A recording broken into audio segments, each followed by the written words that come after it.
19th, 2020. I'm Tulio Sergusa, broadcasting from Southern California. I'm joined today by my co-host, Kim Lantis, who is in Hermosillo, Mexico. Hi, Kim. Welcome back to the show. I'm Thank you, sure Leo. they'll show your picture shortly, and then of course we have our guest Milana Valmont from Kira Network, who is broadcasting from Moscow. Welcome to the show. And Thank you. also we have Mateusz Grzelak, also known as Asmodat, who is broadcasting from Czech, I think, correct? Yes, Prague, Czech Republic. Hello. Prague. Everyone. Excellent. We have, I know it's quite late for you guys, so thank you for being gracious enough to join us. We've got an interesting conversation today that's going to be, we're going to dig into. But before we do that, let's get to know both of you a little bit. Please tell us a little bit about yourself. Milana, please, let's start with you. Sure. I was born in Moscow, but I was raised in the U.S. Actually, I moved to California when I was 14.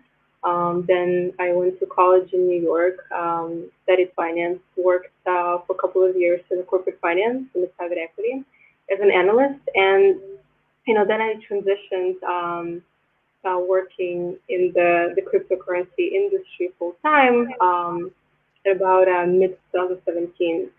So, I got really involved within the community, first as an investor, then I got my full-time job as a project manager for an altcoin protocol.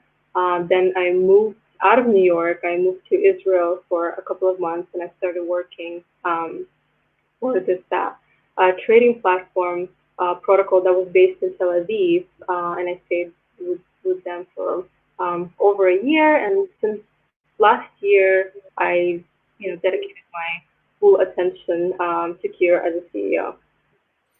Excellent. I heard once someone saying that some of the world's energy centers is where the money flows. So you've been to New York, Moscow, Tel Aviv. I guess the other one is Kuala Lumpur, and I forget what the other city was. It might have been Los Angeles. I'm not sure. But welcome. Let's get to know Asmat a little bit. Please tell us a little bit about your name and tell us about the name Asmodat. Hello, everyone. Once again, my name is Mateusz. I was born in Poland. I'm an electronic engineer.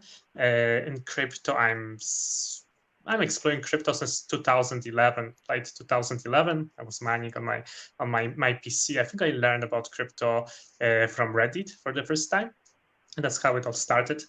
That's around the time where the handle came from, and the Asmodat means assembler and data. And because one day I wanted to have a company that's called Asmo Data, like Microsoft, right? So that's where the handle came from, and it just stick around. After I graduated electronic engineering, I moved to Prague, Czech Republic, where I worked for Barclays as an R&D developer. I worked on the project called Amber, which was using blockchain-ish concepts for the purpose of audit trail of the data. It was a distributed database for. And shortly during my work in the Barclays, I was proposed to work for a startup in the United States, which was called Settle Finance, and they were working on many Ethereum-related concepts, apps, applications. I was an infrastructure engineer for them, developer. I was working on authorization, authentication systems, like it's pretty much a gold hand. Anything you could imagine crypto and non-crypto related, I was doing for them. After that, I moved to Neuchâtel, to Switzerland, where I worked for a cryptocurrency exchange called BT.com. I was a product manager there. We launched for BT staking services, and around that time, we met with Milana in Prague during the DevCon 4, and we started kind of planning the Kira project. Nice. That's a beautiful place to go skiing there in Switzerland. I should know. I was born there. So let's talk about Kira Network. Let's get to know your business a little bit. Tell us what gave birth to this idea and exactly what do you guys do? So basically, me and Mateusz have been in the crypto space. Well, at least I have since 2017, but you know, when we've met, we're both discussing how the interchain will extend our industry, that instead of having one network that does, you know, that solves all the million problems, it will have tons and tons of other projects that do different things on their own. Similar how we have, you know, different internet companies right now that solve different problems compared to just having one, like Amazon, for example. Like, even though we do have Amazon, we do have like a million of other companies that we use day to day. So basically, that's how the project's idea started, that we should create an ecosystem in the interchain that can solve a lot of our current issues. So basically, Kira Network is a decentralized network that allows users to utilize 100% of their working capital, and it provides access to the market for any digital token in the ecosystem. So basically, with Kira, it will be possible to stake any digital assets. It could be any cryptocurrency, stable coins, or even NFT. So you claim the staking rewards, trade them, or you can use other DeFi decentralized applications with your staked assets at the same time. So we've developed our own native consensus, which we call multi-bonded proof of stake, that allows you to stake multiple assets, and it also supports staking derivatives natively, where basically you stake your assets and you get a derivative of that staked asset one-to-one that you can either stake again, or you can trade it, or you can use it with other DeFi at the same time. So you can see Kira Network as an entire ecosystem, which will have multiple things on it, such as decentralized applications. So the very first decentralized application that we will have on Kira is called Interchain Exchange Protocol, where users can stake and trade their assets directly on Kira in a decentralized, secure manner. Interesting. Well, let's learn a little bit more. Kim, would you kindly introduce the topic today and kick this off? Sure. Thank you, Tulio, and thank you for being here, guys. So yeah, today's topic is powering decentralized applications with the liquidity of assets at stake. So let's talk about this first element, which is decentralized applications. What do you mean by that? So what's the decentralized application? Like, the decentralized application is something that we will hear about more and more often once we start thinking about what Web3 is going to be. Let's start with Web 2. What was Web 2? What was Web 1, right? In the Web 1, we only had applications that were static, right? You had personal pages, they were hosted by individuals, everyone could access the internet, read what's going on, but it was very kind of hard to interact actually with those websites. You didn't have actually some kind of backend, some kind of company behind it that would be able to offer you any sort of services. So in Web 2, we moved from this kind of more static, in the Web 2, we moved from this static kind of approach of Web 1 to this more kind of dynamic approach, where you started seeing services like Amazon and so on, and big corporations kind of gathering your information, gathering your data, hosting you for you different services, whether those would be like video streaming like right now, whether those would be some data storage solutions, or anything you can imagine, like Netflix that you watch every day probably in US. So now we are moving to this third paradigm, which is going to be a Web 3. And in the Web 3, we are not going to see something kind of revolutionary from the perspective of the user, because it's not about the user experiencing actually something different that he's experiencing right now, but actually taking what's already there And moving all this whole centralized stack that censors your information, that tells you what you can do with your own data, handles your data for you, to this new kind of approach where applications are not being hosted by a huge moloch and centralized kind of entities like Amazon, but actually you see applications that are user-owned. It's the kind of first time where you can have an application that's not owned by the corporation, but actually is owned by the users that use the application, right? Like imagine YouTube owned by the people that stream there rather than Google or anyone else, right? Like how much different that platform would be now. So this is what a decentralized application is going to be. It's going to be the peer-to-peer application, and this is what we are talking about when in the title of the topic. So is it Excellent. is it this third wave, this next paradigm that makes cryptocurrency what it is? In my case, you yourself mentioned, I think that you've been involved with cryptocurrency since like 2011, coming up on 10 years. Myself, I think this has only been a buzzword or something I've even been remotely made aware of, perhaps in the last year or two, tops. So is it that trend that's making it more of this buzzword, this more commonplace element? What's happened in the last 10 years? So in the last 10 years, like why did the cryptocurrencies emerge, right? To begin with, they emerged because you had this kind of collapse of the trust in a system, right?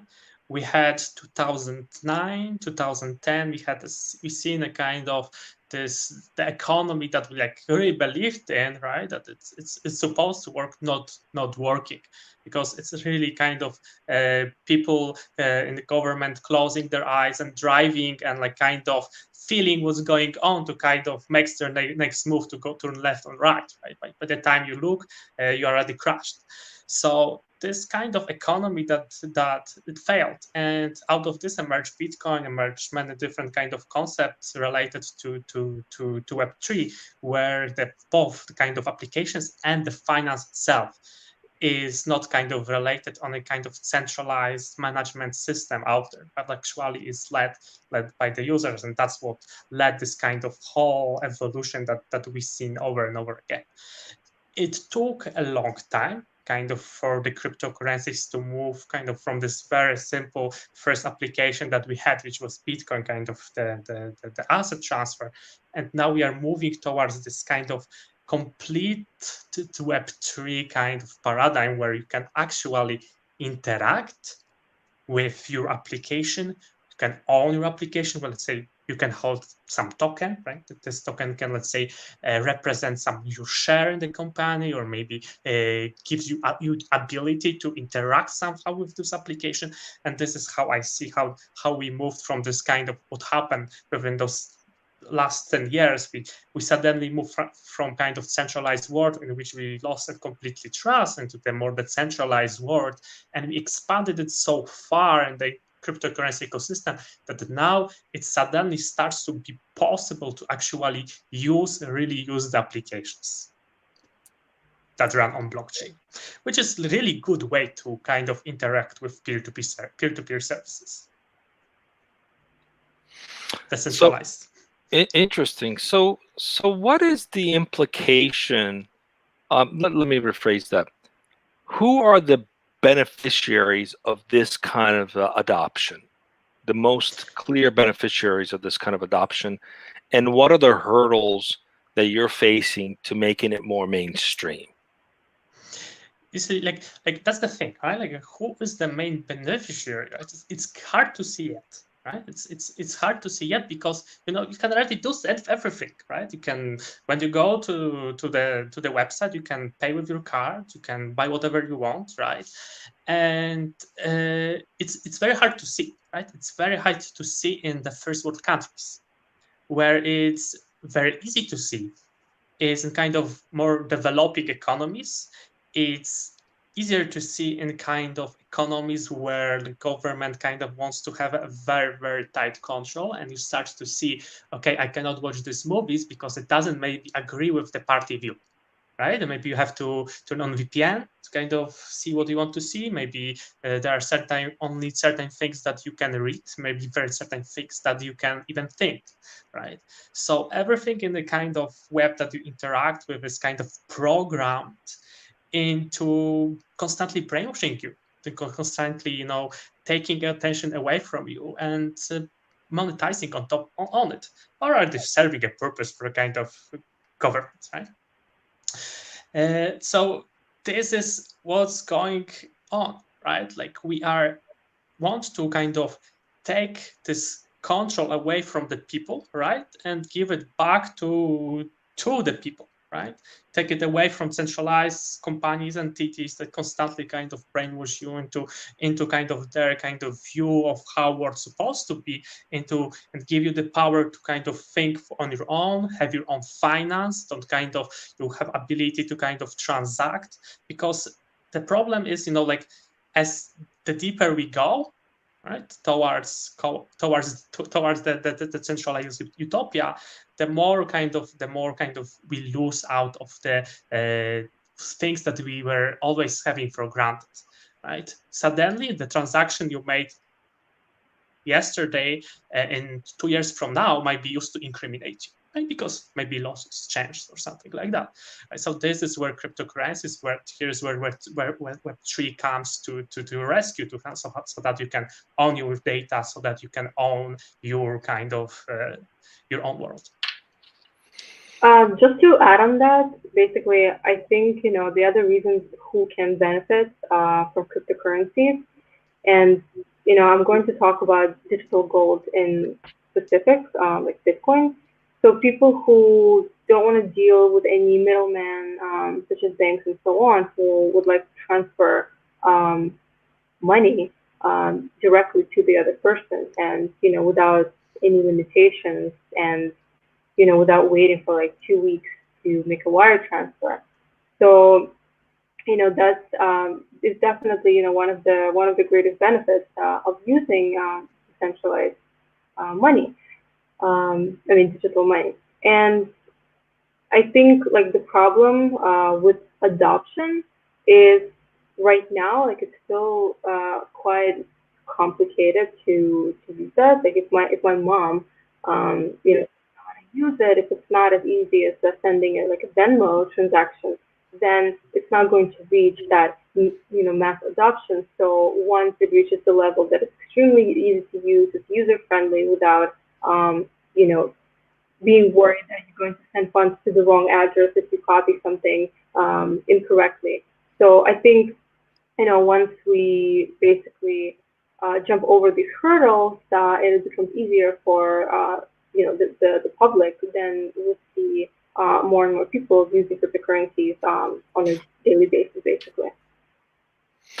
Okay, so ease of use, or at least perceived ease of use, is a challenge right now. The clear benefit is about empowering the end user, the individual, to have control of the transaction without being at the mercy of some centralized approach to it that you really don't have a say. You don't get to participate, you don't get to decide how it's structured, it's decided for you. So in this environment, you participate, you get to contribute, you get to actually have a say on how things are structured.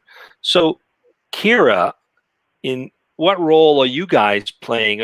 Is your role to, I see the title today, Powering Decentralized Applications, right? So is it to simplify the ability to transact on a Bitcoin, to use that environment with the day-to-day transactions we do, with apps that we do on a day-to-day basis? Is it to make it less complicated? What's the end goal of what you guys are trying to accomplish? In case of Kira, the end goal is to provide the layer where you can deploy those peer-to-peer applications, those applications of Web3. And to have ability to deploy your applications, right? What's most important in kind of blockchain meaning is having ability to secure those applications.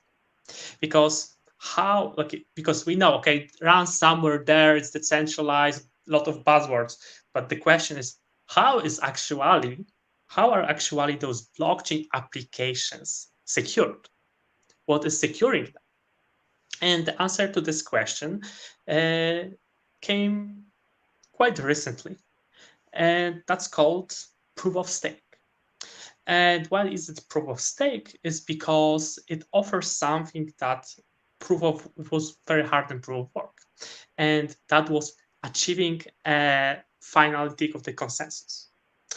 When you are making transactions in this kind of Web 1 of kind of blockchain, where you have only proof of work available, you had never kind of guaranteed that your transaction will settle, right?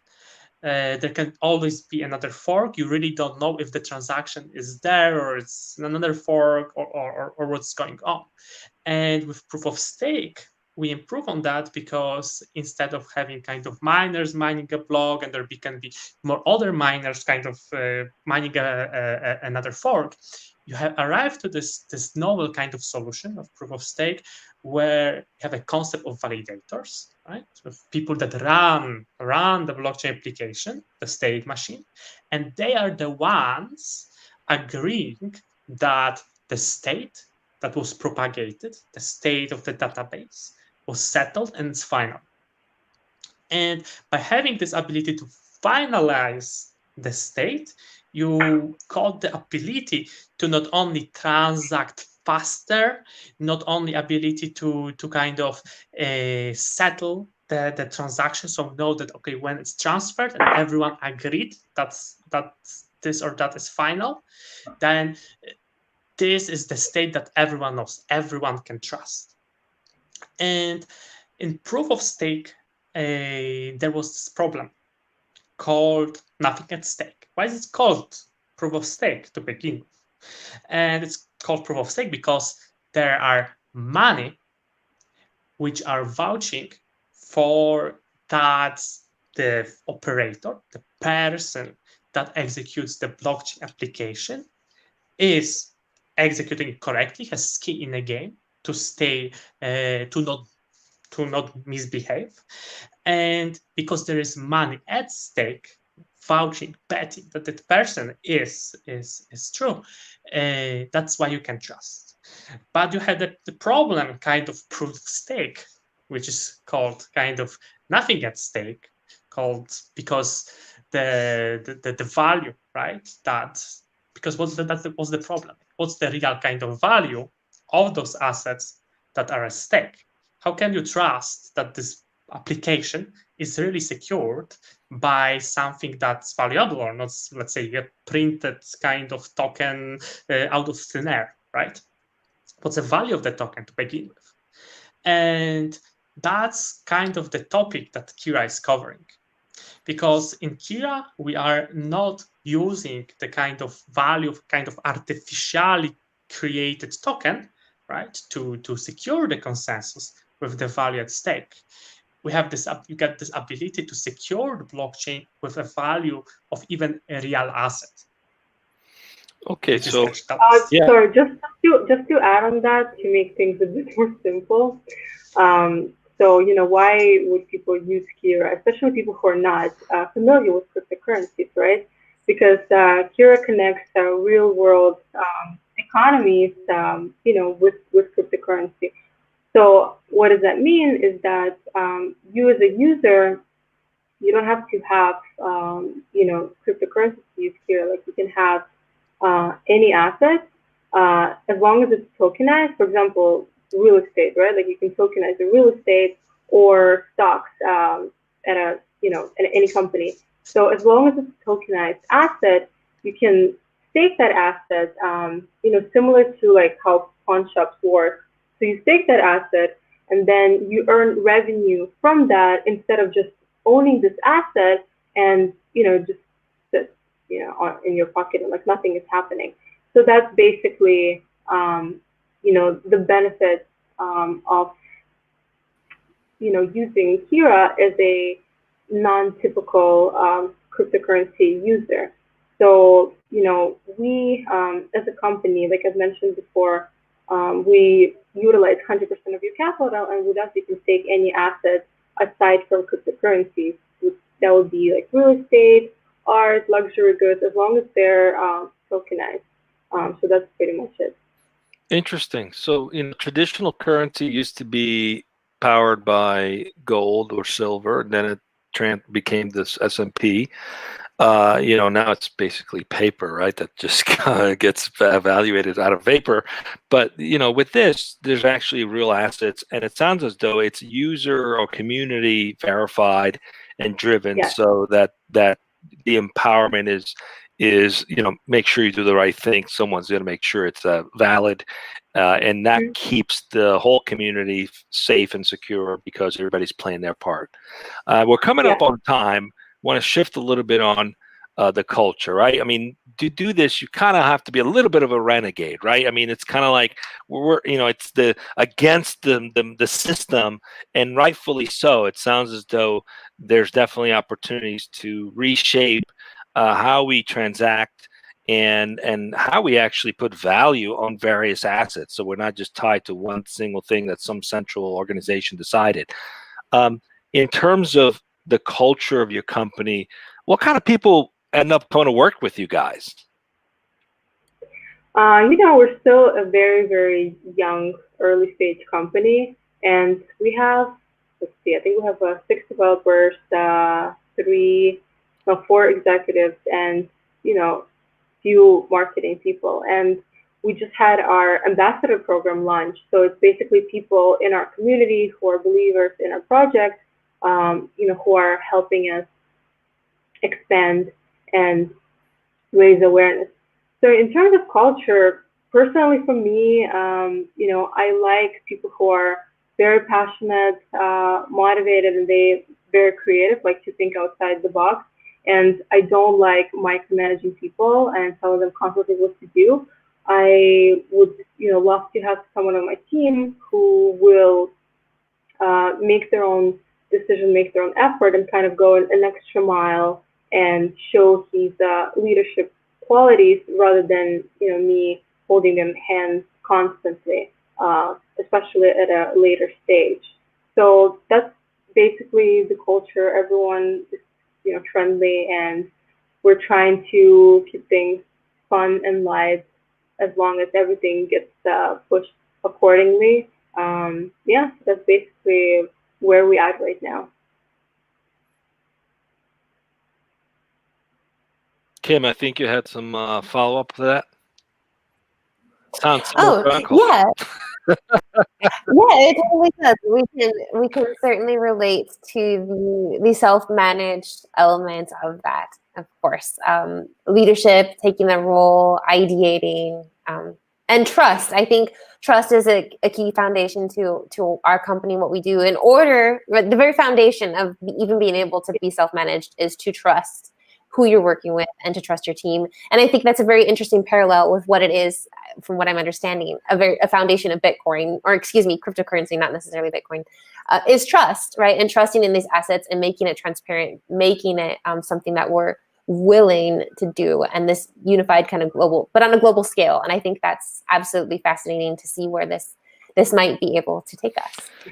Well, it's been a pleasure to have you guys. We're up on time. Just one final question. We ask a lot of entrepreneurs and startup founders, what's drove you to want to do this, and what have you learned about yourself in the process of building this business? Well, what drove me to, create my own project is that I had a certain vision on how things should be working in this industry, and exactly how the project should be running. And that's why I decided that, okay, I want to have my own thing, and I want to do whatever it takes to make it work. And what have I learned about myself is that I can have a very crazy sleeping schedule, and I'm very, very excited about what I do. Of course, there's an ups and downs, any situation when you're running your own company, but it's definitely been a very amazing experience, educational experience, and I'm very happy with the people that surround me and who support me. I think I'm very lucky in that regard. So basically, just gotta keep up the good work, and hopefully, everything will be great as of now. Thank you. You want to add anything, Mateusz? Like on my end, like what kind of led me to where we are is over the years, as I watch cryptocurrency grow, the colored coins, the proof of work, the kind of 2016, 2017 kind of growth of proof of work, proof of stake, and interchain. Like what I seen, like constantly like a technology being used, not how it's supposed to be used. It was mostly kind of either hyped or used with the kind of assumptions that were really not true, like proof of stake. Everyone was designing everything as it was the next Bitcoin, and only that single cryptocurrency were to exist. So I was very kind of passionate about technology, but I really never seen anyone use it in a way that I myself would trust. I would also invest, but I could never hold to anything that I couldn't believe in. And this is kind of the project that we are building with Milana, that I really kind of putting all the knowledge that I learned, or the kind of the faults that all other kind of projects managed to make over the years and that I could never agree with, and trying to turn it around into something that I really believe in, into something that I think can work as it was intended to work. And just putting those puzzles together, and what I kind of learned about myself from this is that I cannot do kind of everything on my own, and that you need really a lot of people to kind of to really succeed. Yeah, we're great. Thanks for sharing that with us. Certainly, it's important to build technology that's useful, and also definitely don't go at it alone. Get the help you need. So, with that, we're going to end the conversation today, and just stay with us as we go off the air. And I want to welcome everyone back on Monday at 1 p.m. Pacific. We're going to do the recap show. We had 4 shows this week. We're going to try to recap that in 10 minutes. So come back Monday at 1 p.m. Pacific to the recap show where we talk about the highlights of all the interviews. And if you want to participate and be one of the Brady Bunch squares here, just type a comment wherever you're watching us saying, I'd like to participate, and we will make sure that happens. Thanks for joining us. Have a great weekend, and please stay safe, everyone. Thank you. Thank you. Thank you. Bye-bye.